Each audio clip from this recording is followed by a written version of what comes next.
Chapter 8 Era Baru. Hush. Angin berderu-deru disertai dengan hujan lebat. Kapal dengan 3 tiang layar terombang-ambing diterjang oleh badai, seakan-akan dibuat mainan oleh raksasa. Cahaya crimson atau merah tua di mata Alger Wilson memudar. Ia mendapati dirinya masih berada di dek kapal dan tampak tak ada yang berubah. Hampir di saat yang bersamaan, botol kaca berbentuk unik di telapak tangannya pecah, dan embun beku dalamnya meleleh menjadi hujan. Dalam hitungan detik, tidak ada lagi jejak tersisa yang menunjukkan keberadaan barang antik menakjubkan tersebut. Bunga salju berbentuk kristal heksagon muncul di telapak tangan Alger, kemudian memudar dengan cepat hingga tampak terserap oleh tubuh Alger dan akhirnya menghilang. Alger menganggukkan kepala. Seolah sedang memikirkan sesuatu, ia tetap berada di posisinya dalam diam selama 5 menit penuh. Ia berbalik dan berjalan menuju kabin. Saat ia hendak masuk, seorang pria dengan jubah bermotif kilat yang serupa dengan yang dikenakan Alger muncul dari dalam. Tampak pria berambut pirang dan lembut berhenti dan menatap Alger. Ia meletakkan tangan kanannya di dada dan berkata, "Semoga sang badai menyertaimu." Alger menjawab dengan kata-kata dan tindakan yang sama. Tak tampak emosi di wajah kasarnya. Setelah proses saling memberi salam tadi, Alger segera masuk ke kabin kapten yang berada di ujung koridor. Anehnya, ia tak bertemu satupun pelaut di kapal itu. Seluruh tempat itu sepi bak pemakaman. Di balik pintu kabin kapten, karpet coklat dan lembut menutupi lantai. Rak buku dan rak anggur berada di sisi berlawanan ruangan. Buku-buku dengan sampul kekuningan dan botol wine dengan warna merah tua tampak mencolok di bawah kelap-kelip cahaya lilin. Di atas meja dengan lilin di atasnya, terdapat sebotol tinta, pena bulu, sepasang teleskop metalik hitam, dan sextant yang terbuat dari kuningan. Tampak seorang pria paruh baya berwajah pucat dan mengenakan topi kapten dengan gambar tengkorak duduk di belakang meja. Saat Alger menghampirinya, ia berkata dengan nada mengancam, "Aku tidak akan menyerah." Aku yakin kau bisa," kata Alger dengan tenang. Begitu tenang hingga rasanya seperti sedang mengomentari cuaca. "Kau..." Pria itu sepertinya tercengang dengan jawaban yang tidak terduga. Seketika Alger sedikit mencondongkan tubuhnya ke depan dan tiba-tiba berlari melewati ruangan menuju ke pria itu hingga mereka berdua hanya dipisahkan oleh sebuah meja. Bang! Alger mengencangkan otot bahunya dan mengulurkan tangan kanannya untuk mencekik pria itu. Sisik ikan ilusi muncul di punggung tangannya saat ia dengan sekuat tenaga mencekik pria itu, sehingga pria itu tidak punya waktu untuk merespon. Krak! Bersamaan dengan suara retakan tajam, mata pria itu melebar saat tubuhnya terangkat. Kakinya bergerak-gerak hebat sebelum akhirnya diam. Pupil matanya mulai melebar dan tatapannya kosong. Bau menyengat muncul di sela-sela selangkangannya saat celananya perlahan menjadi basah. Sambil mengangkat tubuh pria itu dengan satu tangan, Alger menurunkan punggungnya dan melangkah menuju dinding. Bang! Ia menggunakan tubuh pria itu untuk menghantam tembok di depannya. Lengannya yang sangat berotot sungguh tampak mengerikan. Dinding kayu pun jebol dan lubang terbentuk. Air hujan dari luar disertai dengan aroma laut masuk melalui lubang besar itu. Alger melempar tubuh pria itu keluar kabin menuju ombak raksasa yang menyerupai gunung. Angin terus menderu-deru dalam kegelapan saat alam semesta melahap segalanya. Alger mengeluarkan sapu tangan putih dan menyekat tangan kanannya dengan hati-hati sebelum melemparkannya ke laut juga. Ia melangkah mundur dan menunggu orang lain datang dengan sabar. Dalam waktu kurang dari 10 detik, pria perang sebelumnya bergegas masuk dan bertanya, "Apa yang terjadi?" Kapten telah melarikan diri, jawab Alger dengan nada kesal sambil terengah-engah. Aku tak tahu dia masih memiliki sebagian kekuatan Beyondernya. Sial! Pria perang itu mengumpat dengan pelan. Ia berjalan ke arah lubang di tembok kayu itu dan mencari keluar, namun tak ada yang terlihat kecuali ombak dan hujan. Lupakan saja. Lagi pula, dia hanya buron ekstra yang kita dapat, kata pria perang itu sambil melambaikan tangannya. Kita masih akan mendapat hadiah karena menemukan kapal hantu dari era Tudor ini. Bahkan jika dia adalah Beyonder dengan kekuatan penjaga laut, dia tak akan dengan gegabah menyelam ke dalam laut dalam kondisi cuaca seperti ini. Kapten itu tak akan mampu bertahan jika badai ini terus berlanjut, Alger berkata sembali mengangguk setuju. Dinding kayu kapal itu kemudian perlahan memperbaiki dirinya sendiri. Ia menatap dinding itu dan tanpa sadar menoleh ke arah kemudi dan layar kapal. Ia sangat paham dengan apa yang sedang terjadi di kapal itu. Mu'alim 1, Mu'alim 2, kru kapal dan awak kapal semuanya tidak ada. Tak ada makhluk hidup di kapal itu. Di tengah kehampaan, layar dan kemudi pada kapal itu bergerak dengan sendirinya. Alger kembali teringat dengan The Fool yang diselimuti kabut putih kelabu. Kemudian ia menghela nafas. Ia berbalik badan dan melihat keluar ke arah ombak besar dan bicara seakan sedang melamun sembari dipenuhi dengan rasa antisipasi dan kekaguman. Era baru telah dimulai. Di tempat lain, di teritorial permaisuri Backland, ibu kota kerajaan Lone Kingdom, Audrey Hall mencubit pipinya seolah tak percaya dengan kejadian beberapa waktu lalu. Di meja rias di depannya tampak cermin perunggu tua telah pecah berkeping-keping. Audrey mengerahkan pandangannya ke bawah dan melihat warna crimson yang berputar-putar di punggung tangannya. Itu tampak seperti tato yang menggambarkan sebuah bintang. Warna crimson itu perlahan memudar dan kemudian menghilang ke dalam kulitnya. Baru saat inilah Audrey yakin bahwa semua kejadian yang ia alami bukanlah mimpi. Matanya berbinar saat ia tersenyum. Ia tak bisa menahan diri untuk tidak berdiri. Kemudian ia membungkuk untuk mengangkat ujung gaunnya. Ia kemudian membungkuk hormat dan mulai menari dengan penuh semangat. Itu adalah tarian elf kuno, tarian paling populer di kalangan para bangsawan saat ini.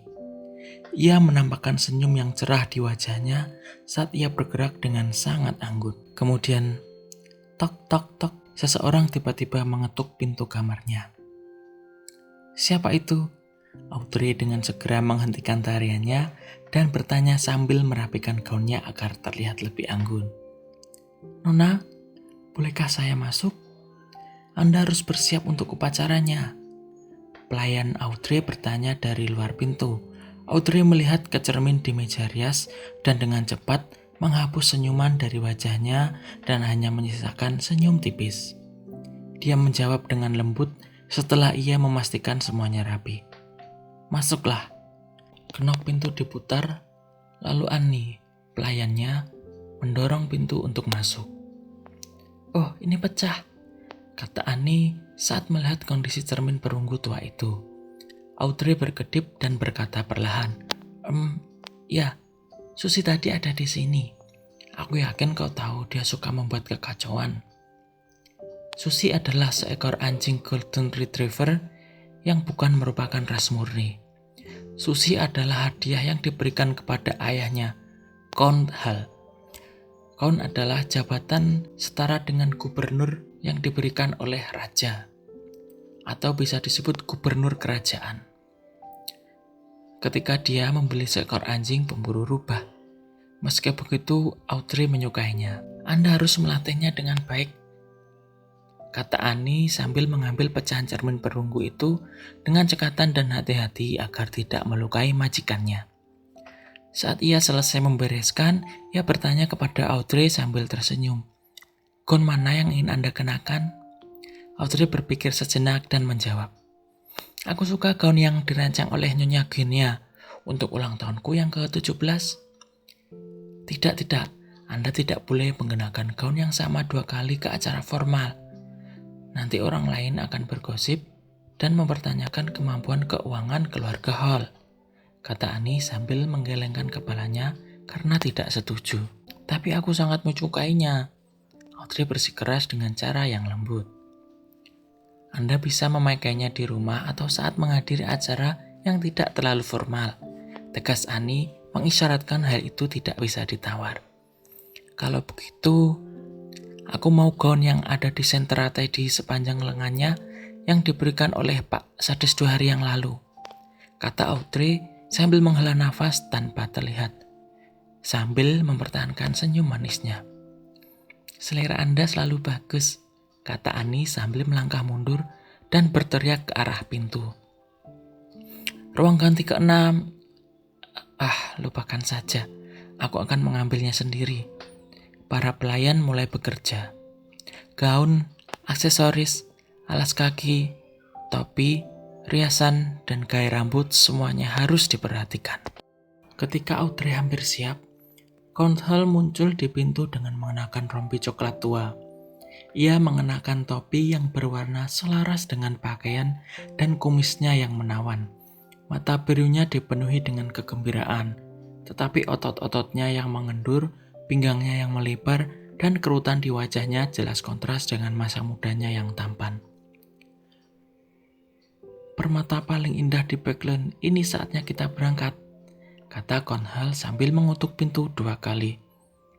Ya, berhentilah menganggilku seperti itu, protes Audrey sambil berdiri dengan bantuan para pelayan. Kalau begitu, waktunya berangkat, putri kecilku yang cantik, kata Konhal sambil menekuk lengan kirinya, memberi isyarat kepada Audrey untuk memegang lengannya. Audrey menggelengkan kepalanya sedikit dan berkata, lengan itu untuk ibuku, Nyonya Hall. Kontes. Kalau begitu yang sebelah sini. Konhal menekuk lengan kanannya sambil tersenyum dan berkata, ini untukmu, kebanggaan terbesarku. Di tempat lain, di pangkalan Angkatan Laut Kerajaan, Pelabuhan Bridge, Pulau Oak. Saat Audrey menggandeng lengan ayahnya dan berjalan menuruni kereta kuda, ia tiba-tiba dikejutkan oleh benda berukuran raksasa di depannya. Di pelabuhan militer tak jauh dari sana, ada sebuah kapal laut besar dengan kilauan logam.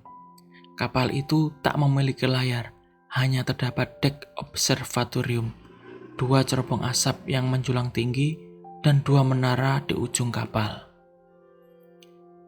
Kapal itu begitu megah dan besar, sehingga armada kapal layar di sekitarnya seperti kurcaci baru lahir yang berkumpul di sekitar raksasa. Oh, sang penguasa badai. Ya Tuhan, benar-benar kapal perang yang kokoh. Orang-orang terkagum-kagum dengan kapal perang itu. Di tengah kehebohan tersebut, Audrey juga dikejutkan dengan keajaiban yang belum pernah terjadi sebelumnya yang diciptakan oleh umat manusia. Ini adalah keajaiban lautan yang belum pernah terlihat sebelumnya. Butuh beberapa saat bagi para bangsawan, menteri, dan anggota parlemen untuk menenangkan diri. Kemudian di atas langit kejauhan tampak titik hitam yang semakin mendekat, ukurannya semakin besar, bahkan sampai menutupi sepertiga langit. Suasana tiba-tiba menjadi hening. Benda itu adalah mesin terbang raksasa yang sedang melayang di udara dan perlahan mendekat sehingga tampak semakin besar. Desainnya ramping dan indah. Mesin terbang berwarna biru tersebut memiliki kantong udara besar berbahan katun yang bagian bawahnya ditopang oleh struktur campuran logam yang kuat namun ringan. Bagian bawah dari struktur logam tersebut terdapat lubang-lubang yang dipasang dengan senapan mesin, peluncur proyektil, dan moncong senjata. Suara dengungan yang sangat keras dari tungku mesin uap dan baling-baling di bagian belakangnya menghasilkan simfoni yang membuat semua orang terkesima. Kapal udara tersebut adalah milik keluarga kerajaan yang sedang tiba di tempat itu, memancarkan otoritas yang tinggi dan tak terelakkan. Terdapat emblem keluarga dengan simbol dua pedang yang masing-masing bermahkotakan rubi di gagangnya, dan pedang-pedang itu mengarah vertikal ke bawah dan memantulkan sinar matahari di kedua sisi kabin. Itu adalah lambang pedang penghakiman yang melambangkan keluarga Augustus dan telah diwariskan secara turun-temurun. Audrey belum genap berusia 18 tahun sehingga ia masih belum bisa menghadiri upacara perkenalan, yaitu acara yang dipimpin oleh sang permaisuri sebagai tanda debut seorang di kancah kehidupan sosial Backland untuk mengumumkan status kedewasaannya. Oleh karena itu, ia tak bisa berada lebih dekat ke pesawat tersebut dan harus tetap diam di belakang untuk menonton keseluruhan acaranya. Meski begitu, hal itu tidak menjadi masalah baginya, bahkan ia merasa lega karena tidak perlu berurusan dengan para pangeran. Keajaiban yang digunakan umat manusia untuk menaklukkan langit telah mendarat dengan lembut.